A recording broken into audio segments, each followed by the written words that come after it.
आइए परमेश्वर के वचन की ओर चलेंगे। कुलुस्सियों की पत्री निकालेंगे और उसका 2 अध्याय के 6 पद से लेकर 10 तक कोई एक जन पढ़े। जैसा तुमने मसीह यीशु को प्रभु करके ग्रहण कर लिया है, वैसे ही उसी में चलते रहो और उसी में जड़ पकड़ते और बढ़ते जाओ। और जैसे तुम सिखाए गए वैसे ही विश्वास में दृढ़ होते जाओ और अधिकताई धन्यवाद करते रहो। चौकस रहो कि कोई तुम्हें उस तत्व ज्ञान और व्यर्थ धोखे के द्वारा अपना आहेर न बना ले, जो मनुष्य की परंपराओं और संसार की आदि शिक्षा के अनुसार तो है, पर मसीह के अनुसार नहीं, क्योंकि उसमें ईश्वरत्व की सारी परिपूर्णता सदैव वास करती है और तुम उसी में भरपूर हो गए हो जो सारी प्रधानता और अधिकार का शिरोमणि है। आइए अपनी आंखें बंद करेंगे, सरों को झुकाएंगे और प्रार्थना में जाएंगे। धन्यवाद धन्यवाद धन्यवाद, स्तुति और प्रशंसा के योग्य प्यारे पिता, आदर और महिमा और सम्मान के योग्य केवल आप ही हैं। स्तुति के सिंहासन पर विराजमान आप ही हैं पिता। धन्यवाद देना चाहते हैं इन सुंदर गवाहियों के लिए प्यारे प्रभु। हर पल हर क्षण आप हमारे साथ रहते हैं। हमारे जीवन की एक एक चिंता को आप दूर करते हैं और आपने कहा है मुंह पसार मैं उसे भर दूंगा। आपने हमारी एक एक आवश्यकताओं को जो पारिवारिक थी या सांसारिक थी जरूरतें प्यारे प्रभु आपने पूरी की अपनी इच्छा के अनुसार, और इन गवाहियों के द्वारा आपने स्पष्ट कर दिया कि पिता आप हमारे साथ रहते हैं। आपने हमें अनुग्रह और दया को हमारे ऊपर बनाए रखा है। हम दिल की गहराइयों से धन्यवाद करते हैं। आज के इस वचन को सीखने जा रहे हैं पिता, आप सहायता करें। आपका पवित्र आत्मा ही हमारा सिखाने वाला सहायक, अगवा, लीडर और टीचर, शिक्षक केवल पवित्र आत्मा है। जो ये भाई बहन है प्यारे प्रभु, इन्हें वो बुद्धि, वो समझ, वो ज्ञान, वचन का प्रकाशन राजा सुलेमान की तरह समझने के लिए शक्ति और बल देना, बुद्धि और समझ को खोल देना प्यारे प्रभु, ताकि इस वचन को सीखें और फॉलो करें और आपकी महिमा हमारे जीवनों से होने पाए। सब कुछ आप ही के हाथों में सौंप देते हैं। आदर महिमा सम्मान यीशु को देते हुए प्रार्थना सुन लिया, धन्यवाद करते हैं। यीशु प्रभु के नाम में होकर मांगते पिता दया से सुने और ग्रहण करें, आमीन। हालेलुया। हमारा विषय है फॉलो टू क्राइस्ट। हम किसको फॉलो कर रहे हैं? कई लोग अपने आइडल, कोई क्रिकेटर को मानता है, कोई देश के प्रधानमंत्री को अपना आइडल मानता है, लेकिन हम बिलीवर्स का आइडल कौन है? कई लोग बिलीवर्स में भी पास्टर को अपना आइडल मान लेते हैं, लेकिन हमारा और आपका फॉलोवर कौन है, जिसको हम फॉलो कर रहे हैं? आपने शायद एक गीत गाया भी हो, सुना भी हो, यीशु के पीछे मैं चलने लगा, न लौटूंगा न लौटूंगा। Follow to Christ. हम जीसस क्राइस्ट को फॉलो करें, उनके आचार विचार सिद्धांतों पर हम अपने जीवन को व्यतीत कर रहे हैं। कहाँ से थे उनके पास ऐसे सिद्धांत? आपने मत्ती 4 अध्याय को पढ़ा होगा, वहां लिखा है यीशु मसीह 40 दिन 40 रात निराहार रहा और प्रार्थना करता रहा, शक्ति और बल पाने के लिए। और जब वो आत्मा से भर गया, तब आत्मा उसे कहाँ ले गया? परीक्षा करने के लिए लेकर गया। वही आत्मा हमारे और आपके अंदर है। वही आत्मा आपके और हमारे अंदर है और वो आत्मा कार्य करता है। हम और आप मसीह को फॉलो कर रहे हैं, मसीह के सिद्धांतों को फॉलो कर रहे हैं। उसने कहा मेरे पीछे हो ले। मरकुस 2 अध्याय को आप पढ़ेंगे और 1 में लिखा है मन फिराओ, लौट आओ, क्योंकि स्वर्ग का राज निकट आ गया है। आपका और हमारा आइडल है जीसस क्राइस्ट। हम उसको फॉलो कर रहे हैं, उसके वचन को फॉलो कर रहे हैं, और उन्हीं वचनों के द्वारा हमें साहस मिलता है, बल मिलता है, शक्ति मिलती है। अब पढ़ेंगे, वापस आएंगे, जो हमने आज का वचन पढ़ा है उसमें से सीखेंगे। अतः जैसे तुमने मसीह यीशु को प्रभु करके ग्रहण कर लिया है, वैसे ही उसमें चलते रहो, वैसे ही उसमें चलते रहो। इसमें पौलुस कहता है कोई परिवर्तन ना आने पाए। आप कष्ट में होंगे, जीसस आपके साथ होगा।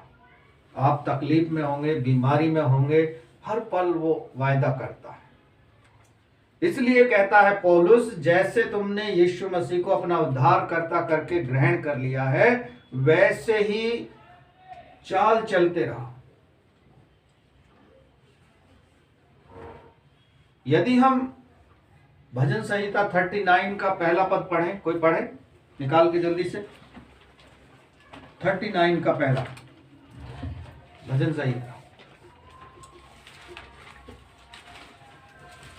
क्या तू जानता है कि पहाड़ मैंने कहा, मैं अपनी चाल चलन में चौकसी करूंगा, ताकि मेरी जीभ से पाप न हो। जब तक दुष्ट मेरे सामने है, तब तक मैं लगाम लगाए अपना मुंह बंद किए रहूंगा। अपना मुंह बंद किए रहूंगा। शैतान जो आपके जीवन में परीक्षा लेकर आएगा, वो ये लेकर आएगा, जिस चीज को आप इलिटरेट होते हो, जिस चीज से आप परेशान होते हो, उस चीज को आपके सामने लाकर खड़ा कर देगा।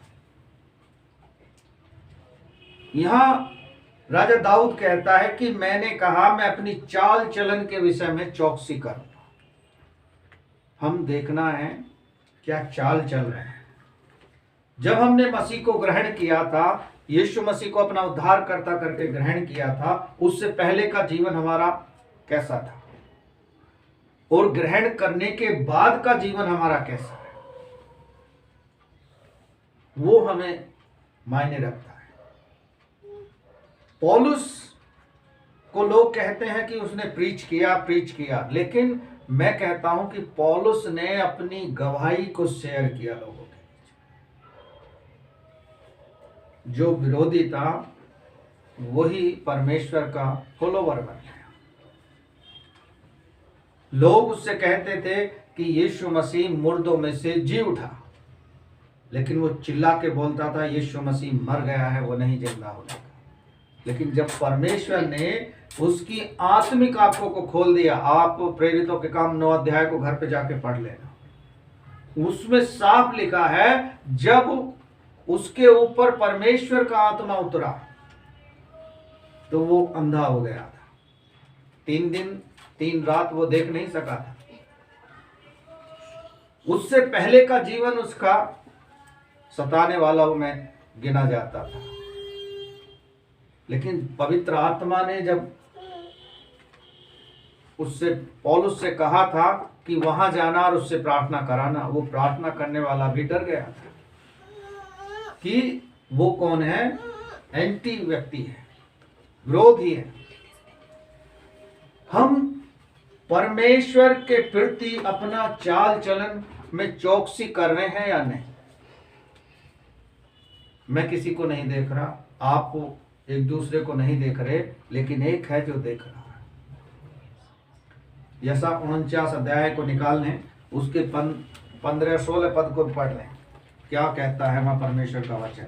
यहाँ राजा दाऊद ने कहा, मैं अपने चाल चलन के विषय में चौकसी करूंगा, और दुष्ट मेरे जब तक सामने रहेगा, मैं अपने मुंह को लगाम लगा के बंद किए रहूंगा। 49 का 15-16। क्या यह हो सकता है कि कोई माता अपने दूध पीते बच्चे को भूल जाए और अपने जन्माए हुए लड़के पर दया न करे। हाँ, वह तो भूल सकती है, परंतु मैं तुझे नहीं भूल सकता। हाँ, परमेश्वर हमें कभी नहीं भूल सकता। जन्म देने वाले माता पिता जरूर भूल जाएंगे, लेकिन आपको और मुझको परमेश्वर कभी नहीं भूलेगा। लेकिन उस बीच में आप देखेंगे, आपने शायद अनुभव नहीं किया होगा, लेकिन जब आप टेम्पटेशन में या परीक्षा की घड़ी में होते हैं तो शैतान आपको कुछ समय के लिए ऐसा एहसास करा देता है कि परमेश्वर आपके साथ नहीं है। कितने लोग इस बात से इत्तेफाक रखते हैं कि ऐसा एहसास भी शैतान कराता है कि परमेश्वर आपके साथ नहीं है? किसी ने ऐसा अनुभव किया? लेकिन मैं जानता हूं, मैंने कितनी बार किया है। शैतान कान में फुसफुसाता है, जैसा तू सोच रहा वैसा नहीं होने का। अभी एक एग्जाम्पल में बताता हूं, जैसे हमारे पास चर्च आराधनालय नहीं है, लेकिन हम मांग रहे हैं। बहुत से लोगों की थिंकिंग ये है कि इतनी सारी जमीन, जब इनके पास पैसा नहीं है तो कहां से आ सकती है, और ये लॉजिक है। लेकिन हमारा पिता क्या इतना कंगाल है जो हमारे लिए कुछ नहीं कर सकता? कर सकता है, उसके लिए कोई काम कठिन नहीं है। यिर्मयाह 33 अध्याय के 3 पद को पढ़ना, वहां लिखा है, तू मुझसे प्रार्थना कर। भजन संहिता 89 का 11 पद पढ़ोगे, वहां लिखा, मुंह पसार में उसे भर दूंगा। मत्ती 7:7 को पढ़ेंगे, मांगो तो तुम्हें दिया जाएगा। और मरकुस में लिखा है कि विश्वास कर लो मांगने से पहले। एक और उदाहरण मैं आपको बताता हूं। अमेरिका में एक भाई थे, प्रभु के सेवक थे, जॉन ऑस्टिन के बेटे जोएल ऑस्टिन। आज जहां वो आराधना चलाते हैं, जिस स्टेडियम को वो चला रहे हैं, जिस स्टेडियम में, कभी उनके पिता ने वो सपना देखा था और वो उस जमीन पे जाके हर रोज प्रार्थना करते थे। जिसकी वो जमीन थी, एक दिन खुद ही वो, उसके मन में परमेश्वर ने डाल दिया, उसने कहा, ये मैं इस काम के लिए देना चाहता हूं। और आज वहां लाखों लोग बैठकर परमेश्वर की वचन की आशीष को और वहां पाते हैं, संगति करते हैं। यदि हम विश्वास कर लें तो हमारे लिए परमेश्वर सब कुछ कर सकता है। भजन संहिता 138 के 8 पद को आप पढ़ लेना। ये फेथ है, ये हमारा विश्वास है। यदि हम विश्वास से नहीं चलेंगे तो हमारे लिए कोई भी काम मुश्किल है। विश्वास से चलना जरूरी है। हम उसको फॉलो कर रहे हैं जो इस सृष्टि को बनाने वाला है और जिसने कहा है, तुम डरो मत, मैं तुम्हारे संग हूं। आज एक आम आदमी को आप देख लो, यदि कोई आपस में झगड़ा हो रहा है दो लोगों का, और तीसरा व्यक्ति किसी एक से कह दे, झगड़े करने वाले से, अरे इसको मार, मैं तेरे साथ, तो वो उसको मार ही डालेगा इतना कहने पर। लेकिन परमेश्वर हमें हर रोज गाइड कर रहा है, मत डरो मैं साथ हूं। लेकिन हम फिर भी उस पर विश्वास नहीं कर पा रहे। क्यों नहीं कर पा रहे? कमी कहां है? कमी, यदि मैं अपने विचार से कहूं तो 3 प्रकार की कमी हमारे अंदर पाई जाती है। प्रार्थना हम नहीं करते, परमेश्वर के साथ समय नहीं हम बिताते, वचन को हम पढ़ते नहीं, और संगति से हम बहुत कम अटेंड रहते हैं, संगति में हम कम रहते हैं। तीनों चीजें हमारे जीवन को मजबूती तभी देंगी जब हमारे अंदर एक लालसा होगी, भूख प्यास होगी। कल मैं एक गांव में गया था वचन सुनाने के लिए।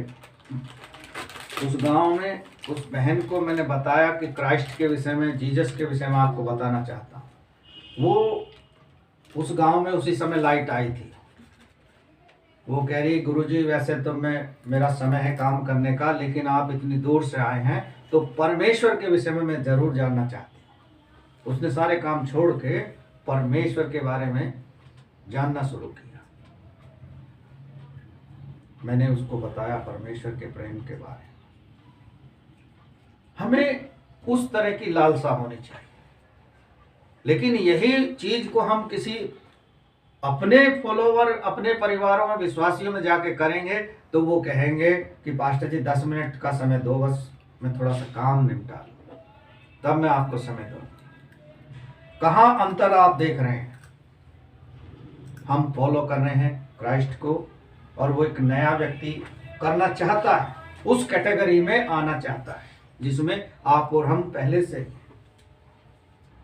हम संसार के लोगों के लिए किसी भी प्रकार के हों, किसी भी सोच के अनुसार कैसे भी हों, लेकिन परमेश्वर की दृष्टि में हम और आप अनमोल हैं, प्रतिष्ठित हैं। पौलुस तो ये कहता है, we are the ambassador of God, हम परमेश्वर के वो राजदूत हैं, जैसे भारत का राजदूत अभी रूस में और यूक्रेन में युद्ध चल रहा ना, वहाँ यूक्रेन में भी भारत का एक राजदूत है, उन्होंने अपनी दुकान को बंद कर रखा है, यानी युद्ध के वजह से बंद है वो एम्बेसी। लेकिन परमेश्वर के आप और हम राजदूत हैं। जब उस गांव से मैं लौट रहा था तो मेरी आदत है, मैं किसी से लिफ्ट के लिए कहता नहीं, परमेश्वर पे सौंप देता हूँ। उस भाई जो स्कूटी पे जा रहा था वो पहले तो निकल गया, फिर वो वापस आया, कह रहा सर आप इधर जाएंगे सड़क पे, मेन सड़क पे, रोड पे छोड़ दूँ आपको। मैंने कहा हाँ जाना तो चाहता हूँ। कह रहे आप बोल देते। मैंने कहा कई लोग बुरा मानते हैं, लेकिन वो भाई ने मुझे मेन रोड तक छोड़ दिया। मैंने उसे सुसमाचार दिया। पहले वो कहता है कि सर आप टीचर हैं क्या? मैंने कहा टीचर नहीं हूँ, मैं एक सेवक हूँ जो जीसस क्राइस्ट के विषय में बताता हूँ कि ये किताब आप मुझे भी देंगे। मैंने उसको सुसमाचार दिया। उसका नाम है अंकित। कह रहा सर मैं आर्मी में तैयारी कर रहा हूँ, आप मेरे लिए प्रार्थना करना। मतलब ऐसे भी लोग हैं जिनको परमेश्वर नियुक्त करके रखता है। आप परमेश्वर पे विश्वास रखेंगे तो कष्ट नहीं उठाएंगे। हमें अपने जीवन के चाल चलन को चौकसी करते हुए परमेश्वर के साथ समय बिताना है, परमेश्वर पे भरोसा रखना है, बाकी सब परमेश्वर के हाथ में सौंप दो। मजबूती से, दृढ़ता से रहना है। अभी इससे भी कठिन समय आएंगे। अभी युद्ध चल रहा है कई देशों में। कई लोग सोच रहे हैं कि रूस अच्छा कर रहा है, कई लोग सोच रहे हैं गलत कर रहा है, लेकिन भारत एक ऐसा देश है जो इसे अच्छा बता रहा है ना गलत बता रहा है, बीच में लटका हुआ है। क्योंकि ऐसे ही नेता इस देश में हैं जो बीच में लटके हुए हैं, ना तो वो नरक में जाएंगे ना वो स्वर्ग में जाएंगे। वो कह रहे हैं कि हमें तो ऐसे ही नाश कर दो, जबकि दो कैटेगरी परमेश्वर ने ही दी। और ज्यादातर हम देखते हैं संसारिक लोगों में जब 60, 70, 80 साल का हो जाता तब वो मोक्ष पाने का प्रयत्न करते हैं। पूरा समय, पूरा जीवन बिता दिया बुराइयों में, बुरे कामों में, उसके बाद सोचते हैं अब अच्छे काम हम करते हैं। लेकिन अच्छे काम हमें करने हैं तो राजा दाऊद की तरह सोचना होगा। राजा दाऊद कहता है कि मैं अपनी चाल चलन के विषय में चौकसी करूंगा। तो हमें और आपको भी राजा दाऊद के समान बोलना चाहिए कि हम भी चौकसी करें। और जब तक दुष्ट हमारे सामने रहेगा हम चुपचाप मुंह बंद करके रहेंगे, क्योंकि दुष्ट से हम कुछ बोलेंगे तो वो अपनी दुष्टता से बातें करेगा। इसलिए परमेश्वर का वचन यहाँ क्या कहता है कि जैसी चाल हम चल रहे हैं उसको सोच समझ कर चलें। इसका अगला पद पढ़ें, 8 और 9 कुलुसियों में 2 अध्याय में। चौकस रहो कि कोई तुम्हें उस तत्व ज्ञान और व्यर्थ धोखे के द्वारा अपना अहेर न बना ले। हाँ। यह मनुष्यों की परंपराओं और संसार की आदि शिक्षा के अनुसार तो है, पर मसीह के अनुसार नहीं। हाँ, बस संसार की परंपराओं के अनुसार तो सही है वो, लेकिन मसीह की शिक्षा के अनुसार नहीं है। तत्व ज्ञान में कैसे भरमाते हैं लोग? किसी को अनुभव है इस चीज का? ज्ञान से कैसे भरमाएंगे? आजकल जो देख रहे हैं हम व्हाट्सएप पे नए नए ग्रुप चल रहे हैं। मेरा ऐसा मानना है कि उन ग्रुप वालों के लिए मेरा एक संदेश रहता है कि हम जितने लोग मसीह में आ चुके हैं हम उनके साथ संगति करने से क्या फायदा। अन्य जाति लोगों के साथ संगति करें, क्योंकि परमेश्वर का आना क्यों निकट नहीं हो रहा है? क्योंकि अभी बहुत से लोग बचे हैं, बहुत से गांवों में परमेश्वर को जानते नहीं है। अभी ये गुड फ्राइडे के बाद हम टीम बनाकर इधर ब्रज घाट गंगा की तरफ निकलेंगे, जो ऐसे गांव हैं जहां नाव से भी जाना पड़ता है। तो हमने 4-5 लोगों को उसमें चुना है और सुसमाचार सुना के आएंगे उस गांव में। उसके लिए कुछ चीजें हमें जरूरत पड़ रही हैं, माइक साउंड सिस्टम वगैरह लेना पड़ेगा, ताकि वहाँ गांव ऐसे हैं कि वो बेचारे हमेशा ऐसी जिंदगी जीते हैं, बारिश हो जाए तो बाढ़ आ जाएगी, पानी भर जाएगा, बेचारे छत पे जीवन बिताएंगे। लेकिन ऐसे लोगों को भी मसीह का सुसमाचार पहुंचना चाहिए। कल जब मैं उस गांव में सुसमाचार सुनाने गया तब मैंने देखा वहां ईंट बनाने वाले लोगों को भी परमेश्वर ने मेरे मन में डाला कि इनको भी सुसमाचार कौन सुनाएगा। तो हम सोचते हैं कि आने वाले दिनों में ऐसे लोगों के भी पास जाएंगे, क्योंकि जो वो गरीब मजदूर लोग हैं उनके लिए ही तो परमेश्वर का संदेश है। मत्ती 11:28 को आप पढ़ेंगे, लिखा है, हे सब परिश्रम करने वाले बोझ से दबे लोगों, मेरे पास आओ। इजराइलियों से क्या करते थे मिस्र के लोग? ईंट ही तो बनवाते थे, ईंट ही बनवाने का व्यापार उनसे करवाते थे। और आपने पढ़ा होगा शायद पुराने नियम में कि उनको मिट्टी भी खुद लानी पड़ती थी। पहले दिया करते थे वो, लेकिन जब सताने लगे, ज्यादा परेशान करने लगे, उराल जो बोलते हैं, जो वो सारी चीजें उन्हें खुद इकट्ठी करनी पड़ती थी। और जो बनाने में ढिलाई करता था उसको पिटाई होती थी। तो परमेश्वर ऐसे लोगों के पास भी सुसमाचार पहुंचाना चाहता है। एक पिछले दिनों में एक गांव में था, तो एक व्यक्ति ने मुझसे सवाल करा कि यीशु मसीह जब क्रूस पर चढ़ा दिया गया तो वो 3 दिन कहाँ रहा? मैंने कहा आपने बाइबल पढ़ी है? वो मसीह को जानता अच्छे से, उसने बाइबल कॉलेज की ट्रेनिंग भी करी है। मैंने कहा आपको पता होगा। तो बाइबल कॉलेज करने वाला भी व्यक्ति कह रहा है कि मुझे नहीं पता 3 दिन कहाँ था। यीशु मसीह अधलोक में गया जहां आत्माएं बंधन में थी, उनको भी तो छुड़ाने के लिए कोई जाता। जब योना 3 दिन मगर के पेट में जिंदा रह सकता है, तो यीशु मसीह 3 दिन अधलोक में जिंदा क्यों नहीं रह सकता? कोई सोचता है ऐसे सवालों के विषय में? ये सवाल हमारे सवालों के ही जवाब है। हमें परमेश्वर बहुतायत से हर चीज दी है उसने। आशीष देख लो, ज्ञान देख लो, स्वास्थ्य देख लो, और हमारे घर में आशीषें देख लो। वो भरपूरी से देने वाला परमेश्वर है, क्योंकि एक जगह लिखा है वचन में, परमेश्वर के निकट आनंद की भरपूरी है। Hallelujah, hallelujah. हाँ, इसका 9 पद पढ़ेंगे। क्योंकि उसमें ईश्वर तक की सारी परिपूर्णता सदैव वास करती है। ईश्वर तक की, जो हम परमेश्वर को फॉलो कर रहे हैं उसमें सारी ईश्वर तत्व वाले ज्ञान के सारे भंडार हैं। मैं कभी वैसे सीरियल देखता हूं तो मुझे बहुत हंसी सी आती है कभी कभी। अभी रात में देख रहा था कि एक सीरियल आ रहा था, उसके बीच में एक नया नाटक शुरू कर रहे हैं, वो गिद्ध सा आदमी है। मैंने कि इनके भगवान सब जानवर हैं या इंसान है, क्या है, समझ नहीं आता है। कोई कैसा है कोई कैसा है, लेकिन सब उनके आदरणीय है। लेकिन हमारा और आपका भरोसा उस पर है जिसको हम फॉलो करें।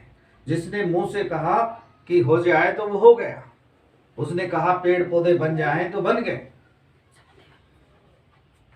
हम उसको फॉलो करें। इसलिए परंपराओं को भी हम महत्व ना दें।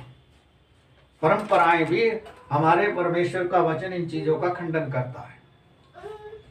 सदूकी फरूसी परंपराएं तो मानते थे, बड़े बड़े चोगे पहनकर और लंबा सा क्रूस लटका के वो घूमते थे। लोग उन्हें सलाम करते थे, हाथ जोड़कर नमस्कार करते थे, यानी आदर चाहते हैं वो लोग। और आज भी कुछ लोग हैं, एक प्रभु के दास हैं, वो क्रूस पहनते हैं। कभी कहते हैं कि प्रभु ने मुझे क्रूस दिया है और मैं पहन रहा हूँ, कभी कहते हैं ये पहनने वाले बेवकूफ़ हैं। तो कभी कभी मुझे भी कंफ्यूजन होता है कि परमेश्वर कैसे देता है किसी को कोई चीज़। लेकिन परमेश्वर ने एक चीज़ तो सबको दी है कि आत्मा मेरा भरपूरी से तुम्हें काम करने के लिए मिलेगा, सामर्थ तुम्हें भरपूरी से मिलेगा, और जहां जहां तुम जाओगे वहां मैं तुम्हारे संग रहूंगा। फिर भी हम भरोसा नहीं कर पाते। जब मूसा परमेश्वर के राज्य में चला गया था, मर गया था, तब परमेश्वर ने क्या कहा यहोशू से कि मेरा दास तो चला गया है, अब तो इनको लेकर चलेगा, उस देश में लेकर जाएगा जो कनान देश है। लेकिन उसने क्या कहा, जो वहां के लोग हैं उनके जैसे मत हो जाना। हित्ती, परजीवी, यबूशी और बहुत से लोग थे। क्यों कहा उनके जैसे मत हो जाना, ना उनके साथ अपने रिश्ते रखना। लेकिन आज हम क्या देख रहे हैं कि मसीह परिवार के लोग अन्य जातियों से रिश्ते कर रहे हैं। और जबकि परमेश्वर का वचन मना करता है कि उनके जैसे मत हो जाना, ना उनको अपने बेटा बेटी ब्याहना, ना उनके परिवार के बेटे बेटी को अपने परिवार में लेना। क्यों कहा था? और आज लोग एक उदाहरण बहुत अच्छी सफाई से देते हैं कि अन्य जाति में शादी करके एक आत्मा बच जाएगी। कैसे बचेगी? बचाने वाला ही जब होपलेस हो जाएगा वहां, क्योंकि जब शादी हो जाती है तो परंपरावादी लोग कहते हैं अरे बहू को बुला लाओ यहाँ, वो बत्ती जलाएगी। क्यों भाई? पहले कौन जला रहा था? बाद में सारी चीजें उसी पे थोप देते हैं। और बहू बेचारी ये नहीं कह सकती नहीं मैं जीसस को फॉलो करती हूँ, तुमको नहीं फॉलो करूंगी, क्योंकि आतंक मच जाएगा। लेकिन यदि हम विश्वास के साथ रखेंगे इस बात को, तो परमेश्वर करेगा उस काम। कई एक बहनें ऐसी हैं जिनके विवाह ऐसे परिवारों में हो गए, लेकिन उन्होंने अपने पति से तालमेल बनाकर कह दिया कि इस काम को हम नहीं करेंगे, तुम अपनी मम्मी पापा को समझा दो। अब एक तो बक्सर की लड़की है, उसके पति ने कह दिया ठीक है तू मत कर, ये कुछ भी कहते हैं, मुझे ही तो कहेंगे, तुझको कुछ नहीं कहेंगे। और आज वो सफल भी हो गई है, उसके परिवार के लोग भी सब परमेश्वर में आ गए। यदि हम शुरुआत नहीं करेंगे तो फिर हम आगे कैसे बढ़े? आगे का रास्ता हमारा तब तक ब्लॉक रहता है जब तक हम अपने आचार विचारों में बदलाव नहीं लाते, परिवर्तन नहीं लाते। यीशु मसीह ने तो कह दिया कि तू मुझे मुंह से अंगीकार करेगा और हृदय से विश्वास करके ग्रहण करेगा तो मेरा संतान है तू। लेकिन संतान ही ऐसी है कि विश्वास नहीं कर पा रही है कि कुछ सर्टिफिकेट तो मिले। सर्टिफिकेट यीशु मसीह नहीं देगा। स्वर्ग का टिकट आप सबके पास उसने दिया है, उसको सुरक्षित रखना है। कई लोग तो घर की चाबी सुरक्षित नहीं रख पाते, टिकट क्या रख पाएंगे? तो परमेश्वर का वचन साफ कहता है इन परंपराओं से हम दूर रहें। एक पंडित को देखो आप, लोटे से नहा भी लेगा और उससे पानी भी पी लेगा और टॉयलेट भी उसी से चला जाएगा। इसीलिए लूका में साफ लिखा है तुम लोटों को बाहर से तो मांज लेते हो, अंदर तो गंदगी भरी है। तो कुछ लोगों का ऐसा ही हिसाब है, बाहर से तो साफ सुथरे लगते हैं, अंदर से पूरे कसाई हैं। कई लोगों का मैं नाम लेके बता सकता हूं, क्योंकि उनका आचार विचार। और बाइबल साफ बताती है, यिर्मयाह 9 अध्याय से पढ़ लेना, वहां लिखा जिसमें घमंड आ गया, चाहे वो कोई भी हो, उसका विनाश तय है, उसे कोई नहीं रोक सकता। बस रोक सकता है तो वो व्यक्ति स्वयं ही है। यदि वो अपने अंदर के अहम को खत्म करे तो परमेश्वर उसके घमंड को दूर करके उसे नम्र और दीन बनाए। क्योंकि 10वें पद में हम आ जाएंगे, यहाँ साफ लिखा है, पढ़ दे कोई। और तुम उसी में भरपूर हो गए हो जो सारी प्रधानता और अधिकार का श्रोमणी है। हाँ, सारी प्रधानता और अधिकार का श्रोमणी है। एक जगह लिखा है तुम दीन बनो और अपने आप को दीन बनाओ तो वो तुम्हें श्रोमणी बनाएगा। यदि हम अपने आप को नम्र कर लेंगे तो परमेश्वर हमें ऊंचा कर देगा। लेकिन हम पहले से ही ऊंचाइयों पर जाना अपनी इच्छा से चाहेंगे तो ऐसे नहीं जा पाएंगे।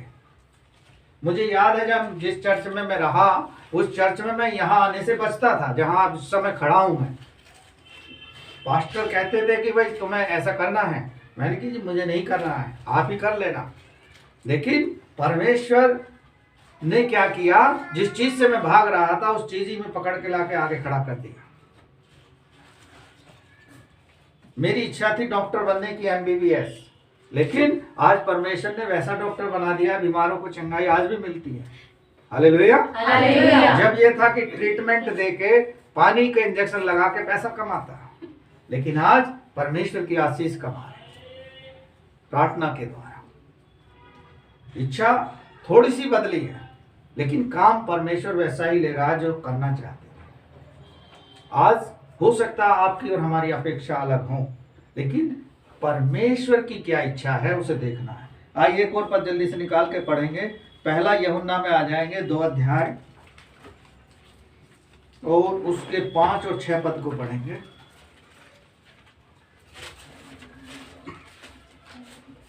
पर जो कोई इसके वचन पर चले उसमें सचमुच परमेश्वर का प्रेम सिद्ध हुआ है। जो कोई परमेश्वर के वचन पे चले उसमें सचमुच परमेश्वर का प्रेम सिद्ध होता है। वचन पे चलने वाला, वचन को फॉलो करने वाला, जीसस की आज्ञाओं को मानने वाला, वो कभी भी घमंड से नहीं बनेगा, अहंकार नहीं, उसमें कोई बुरी बात नहीं आने पाएगी, क्योंकि वचन हमें प्रोटेक्ट करेगा। राजा दाऊद क्या कहता भजन संहिता 119 में कि मैंने तेरे वचन को अपने हृदय में रख छोड़ा है ताकि पाप ना कर। वचन हमारे को प्रोटेक्शन देगा। हाँ, इसी से हम जानते हैं कि हम उसमें हैं। जो कोई यह कहता है कि मैं उसमें बना रहता हूँ, उसे चाहिए कि आप भी वैसे ही चले जैसा वह चलता था। हाँ, जैसा वो चलता था आप भी वैसा ही चले। यीशु मसीह कैसे चलता था, कैसे करता था, वो उसके चेलों ने देखा। हम और आप तो वचन को पढ़ के सीख रहे हैं और देख रहे हैं, लेकिन जो चेले थे वो कितने सौभाग्यशाली थे कि उन्होंने यीशु मसीह को सब कुछ करते देखा और सीखा। आप और हमको वो ताकत दी गई है। ये परमेश्वर का वचन एक ऐसी ताकत है कि आपको कभी हारने नहीं देगी, आपको शर्मिंदा नहीं होने देगी। आपके द्वारा परमेश्वर दूसरे लोगों के घरों में, जीवनों में आशीष फैलाएगा। अब्राहम को परमेश्वर ने चुना आशीष देने के लिए और उसके द्वारा सब जातियों को आशीष दी। तो आपको और हमें भी चुना है। आने वाले दिनों में कितने लोग हमारे द्वारा आशीष और पाएंगे। अब हमको देखना है कि हमें कैसी चाल चलते हैं। यदि हम अच्छी चाल चल रहे हैं तो हमारे अंदर परमेश्वर का प्रेम है, उसकी आज्ञाएं हम में बनी है। क्योंकि यूहन्ना 13 अध्याय भी कहता है कि यदि तुम मुझ में बने रहते हो और एक दूसरे से प्रेम करते हो तो इसी से लोग तुम्हें जान लेंगे कि तुम मेरे चेले हो। हम उसके बेटा बेटी हैं, उसके प्रिय हैं और वो हमें जानता है बाय नेम और वो हमें बुलाता है और उसने इसीलिए बुलाया है कि हमको आशीष दे। लेकिन हमें सोचना है, हमें अपने आप में चौकस रहना है कि हम कैसी चाल चल रहे हैं। हमारा आइडल एक ही है, जीसस क्राइस्ट। ना कोई संसारिक है, ना कोई अगवा है, ना कोई अन्य है। यदि हम एक अगवे को आइडल मान लेंगे तो हो सकता है कल को उस अगवे में अहंकार आ जाए और आपको गलत रास्ते पे ले जाए। लेकिन जीसस क्राइस्ट आपको उसी मार्ग में लेके चलेगा जिसमें वो लेके चलना चाहता। जिसमें आपके लिए आशीषें ही आशीषें हैं। दुख तकलीफ तो आएंगे, उनसे मत डरना, ये तो एक जीवन का अहम हिस्सा है। लेकिन निश्चिंत रहना कि परमेश्वर आपके साथ है। हालेलुया। हालेलुया। एक और पद जल्दी से निकाल कर पढ़ेंगे, इब्रानी में आ जाएंगे 13 अध्याय के 21 पद को पढ़ना। वहां परमेश्वर का वचन क्या कहता है?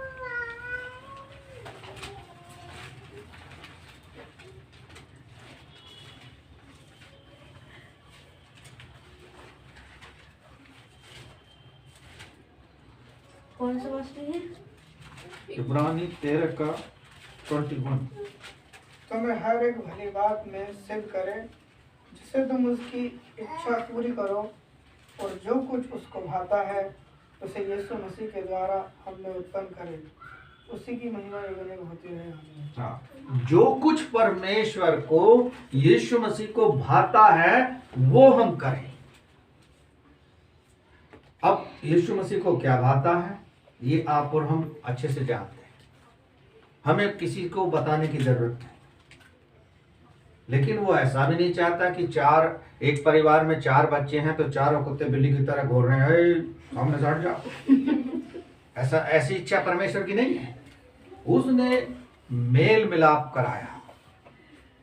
आजकल भाई बहनों में ऐसा ही झगड़ा रहता है। यदि माँ बाप आएगा बाहर से और किसी से पानी मांग ले, अरे उससे मांगो जिसके लिए तुम ज्यादा प्यार करते हो।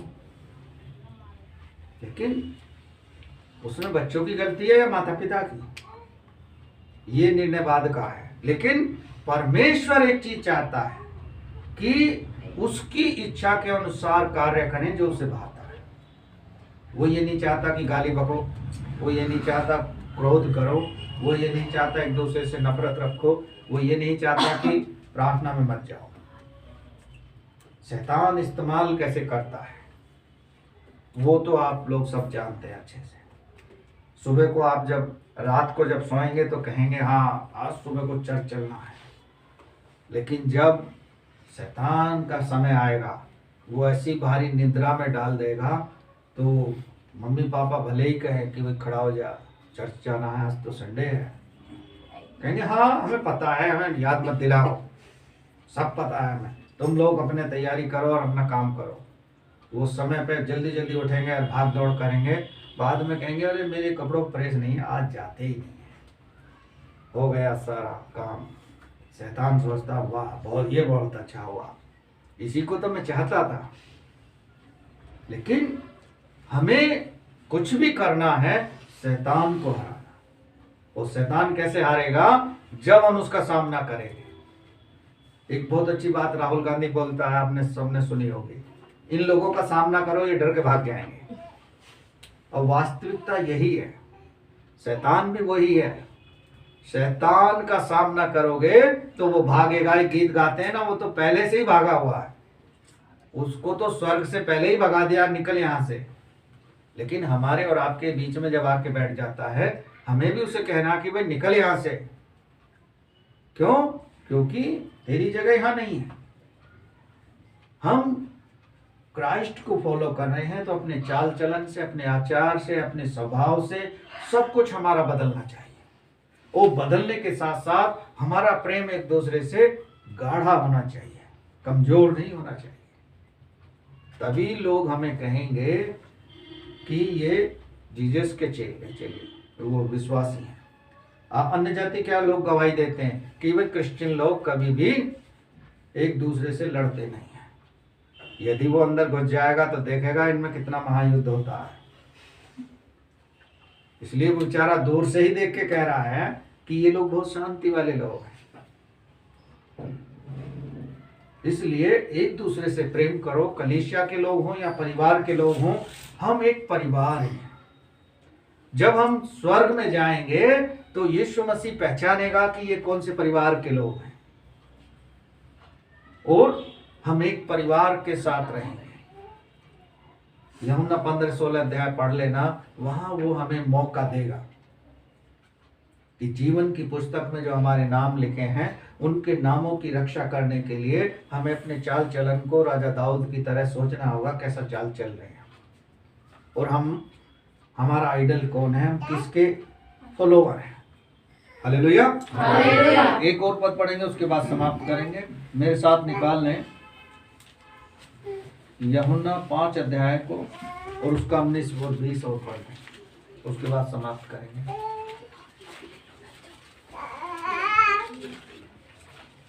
इस पर यीशु ने उनसे कहा, हाँ। मैं तुमसे सच सच कहता हूँ, हाँ। तो आपसे कुछ नहीं कर सकता, केवल वह जो पिता करते देखता है। क्योंकि जिन जिन कामों को वह करता है उन्हें पुत्र भी उसी रीति से करता है, क्योंकि पिता पुत्र से प्रीति रखता है। और जो जो काम वह आप करता है वह सब उसे दिखाता है, और वह इनसे भी बड़े काम उसे दिखाएगा, ताकि तुम अचंभा करो। उससे भी बड़े बड़े काम पिता अपने पुत्र के द्वारा आप और हमसे लेगा। जीसस इस बात का आइडल हमारे लिए छोड़ के गया कि मैं अपने पिता को जैसे करता देखता हूं वैसे ही मैं करता हूं। आज हम संसारिक रूप से देखें कि यदि पिता जो कर रहा है वही उसके बच्चे फॉलो करेंगे, चाहे संसारिक रूप से देख लो चाहे आत्मिक रूप से देख लो, हमको इन्हें फॉलो करवाना है। अब जैसे आपका बेटा है, आपको इसे फॉलो करवाना है। परमेश्वर जब लेखा लेगा तो आपसे लेगा, ना कि रुचि से, नेहा से, कोमल से या दिशा से कि बताओ तुमने उस बच्चे को क्या सिखाया। पिछले दिनों जब हम दावत में गए तो जॉन दूसरी बार गया हाँ उनके घर, तो वो राहुल की सिस्टर कह रही थी कि पास्टर जी आपका बेटा, मैंने कहा हाँ ये मेरा बेटा है। तो उसने राहुल के बेटे से कहा कि भैया को जय मसीह की करो, और वो ऐसे हाथ जोड़ रहा बार बार। तो सिखाना हमें, उनके साथ भी छोटे छोटे बच्चे मोहल्ले के खेलते हैं, उसके साथ भी बहुत बच्चे खेलते हैं, क्योंकि बच्चे उससे कहते हैं तेरे दादू आ गए, तेरी दादी आ गई, तो वो एकदम भागता है घर में से, क्योंकि वो उसे बाहर घुमाते हैं। तो आप लोग इसे बाहर घुमाते हो तो ये आपको फॉलो कर रहा है। हमें सिखाना होगा अपने बच्चों को। इजराइलियों से भी परमेश्वर के सेवक मूसा ने यही कहा था कि तुम अपने बच्चों को सिखाना ये चीजें, लेकिन वो नहीं सिखाना और गलत कामों में चले गए। आज आप पुराना इतिहास पढ़ोगे, पहला इतिहास, दूसरा इतिहास, पहला राजा, दूसरा राजा, तो आप उसमें जानोगे कि जो उनके परिवार के लोग थे, जैसे दाऊद को हम लें, दाऊद के परिवार को दाऊद के माध्यम से एक आशीष परमेश्वर ने दी कि तेरे परिवार से ही राजा उत्पन्न होंगे, मैं उनसे राज्य नहीं छीनूंगा।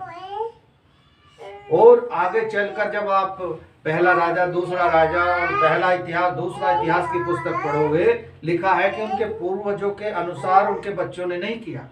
क्यों नहीं किया? क्योंकि उनके पूर्वजों के द्वारा जो शिक्षा आगे तक बढ़नी थी वो शिक्षा को आगे नहीं पहुंचाया। हमें अपनी पीढ़ियों को बदलने के लिए उस शिक्षा को अपने बच्चे के अंदर लाना होगा, उसे सिखाना होगा, क्योंकि सिखाने वाले हमें और परमेश्वर हमारी सहायता करने वाला। यदि बच्चा हमारे को परेशान करता है तो उसके लिए प्रार्थना करो। मैं एक आपको उदाहरण देकर समाप्त करूंगा। एक प्रभु का दास था और उसकी पत्नी संसारिक थी। जब वो घर में जाकर दुआ करता था तो वो अपने बच्चे को पीट कर उसके पास ले जाकर गोद में डाल देती थी, तो वो चिल्लाता था, उसे उसका दुआ डिस्टर्ब हो जाती थी। एक दिन उसने कहा कि प्रभु इस बच्चे का मुंह बंद कर दे। परमेश्वर ने उसके मुंह को बंद कर दिया। अब पत्नी की समस्या एक और बढ़ गई कि ये तो बोलना बंद कर दिया बच्चे ने, ये तो बहुत दुष्ट व्यक्ति है, ये काय की सेवा कर रहा। लेकिन शैतान ये सारी चीजें करवा रहा था।